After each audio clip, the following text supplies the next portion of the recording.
ईरानी media में breaking news दी जा रही है।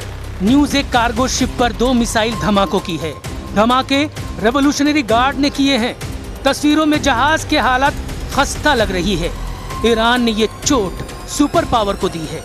इस हमले को ईरान ने मिसाइल साइट पर बमबारी का बदला बताया है। अमेरिका जब ईरान पर बमबारी करता है तो ईरान बदले में कुवैत को मिसाइलों से फोड़ डालता है।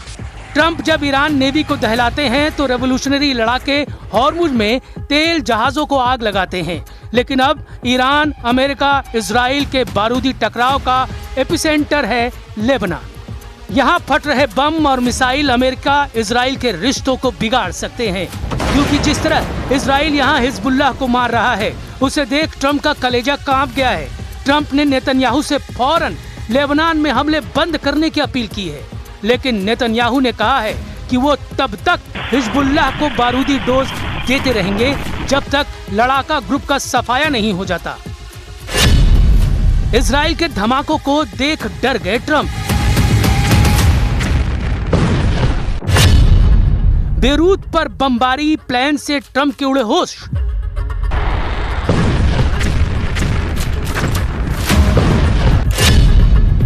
ट्रंप ने कहा, बीबी तुमसे सब नफरत करते हैं।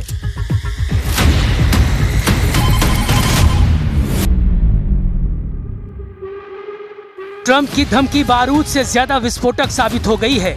नेतन्याहू आउट ऑफ कंट्रोल हो गए हैं। इजराइल के प्रधानमंत्री ने सुपर पावर की चेतावनी को अनदेखा कर दिया है। नेतन्याहू ने ऐलान किया है कि बेरूत को बर्बाद होने से कोई नहीं बचा पाएगा।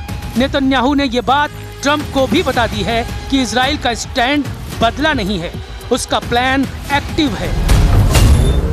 तो क्या होगा ट्रंप के शांति प्रस्ताव का?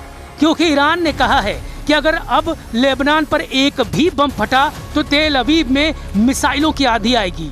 ईरान की सेना ने चेतावनी दी है, अगर इजराइल ने लेबनान में हमला किया तो उसकी ओर से जवाब दिया जाएगा। इजरायली आर्मी की ओर से लेबनान में बमबारी और कई इलाके खाली करने की धमकी देने के बाद ईरान ने भी इजरायली इलाकों को खाली करने का मैसेज भेज दिया है। ईरान के खातम अल अंबिया सेंट्रल हेडक्वार्टर से इब्राहिम ज़ुल्फ़ागारी ने नेतन्याहू के नाम पैगाम भेजा है।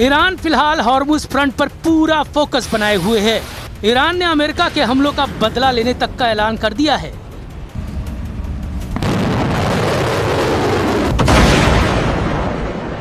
वही तेवर, वही तेजी, वही स्टाइल, धमाके दर धमाके, मिसाइलों के, रॉकेट के, फास्ट बोट का एक्शन, रेवोल्यूशनरी फाइटर्स का दबदबा।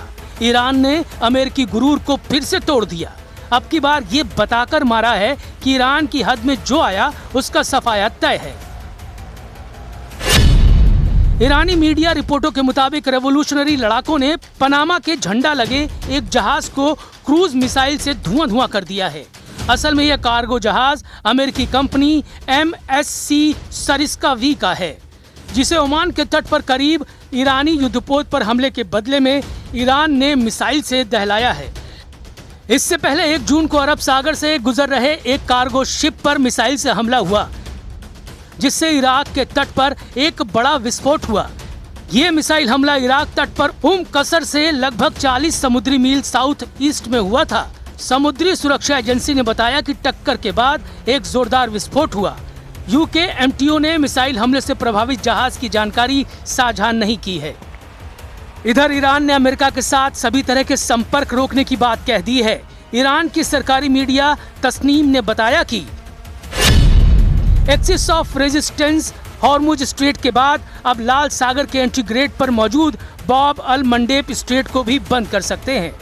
हॉर्मुज स्ट्रेट के बंद होने से दुनिया के कई देश गंभीर तेल और गैस संकट में फंस गए हैं। लेकिन अब अगर बाब अल मंडेब को वास्तव में बंद किया जाता है तो इसके विनाशकारी परिणाम हो सकते हैं।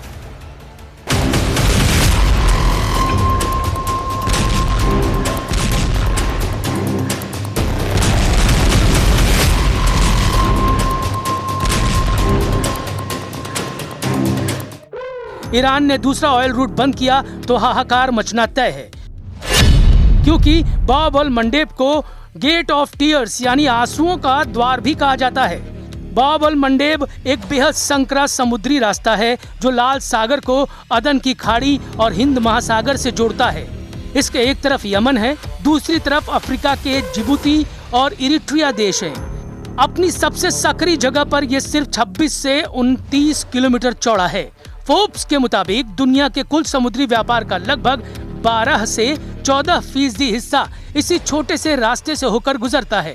एशिया से यूरोप जाने वाले लगभग सभी कमर्शियल कंटेनर जहाज यहीं से निकलते हैं। खाड़ी देशों से यूरोप और अमेरिका जाने वाले तेल और लिक्विफाइड नेचुरल गैस के टैंकर इसी रास्ते का इस्तेमाल करते हैं। यहाँ से रोजाना लगभग 40 से 50 लाख बैरल कच्चा तेल गुजरता है। इसलिए अगर ईरान वाकई इसे बंद करता है तो ऐसा कर वो पूरी दुनिया को रुला सकता है। हॉर्मुज और बाब अल मंडेब दोनों के बंद होने का मतलब होगा कि दुनिया की कुल तेल और गैस सप्लाई का 25% हिस्सा पूरी तरह से लॉक हो जाएगा। हॉर्मुज स्ट्रेट में ईरान की मंजूरी के बिना घुसना मना है।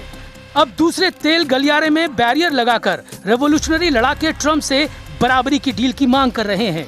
ईरान की बारूदी फास्ट बोट पहरेदारी कर रही है। जिस भी जहाज पर शक होता है उसे रेवोल्यूशनरी लड़ाके रॉकेट धमाकों से ब्रेक लगा दे रहे हैं। लेकिन अमेरिका कितनी देर शांत रहेगा? ट्रम्प कब तक युद्ध समझौते का इंतजार करेंगे? क्योंकि लेबनान में ट्रम्प की कही बात सच साबित नहीं हो रही है। बेरूत को इजराइल ढहाने के मिशन को ऑन कर चुका है।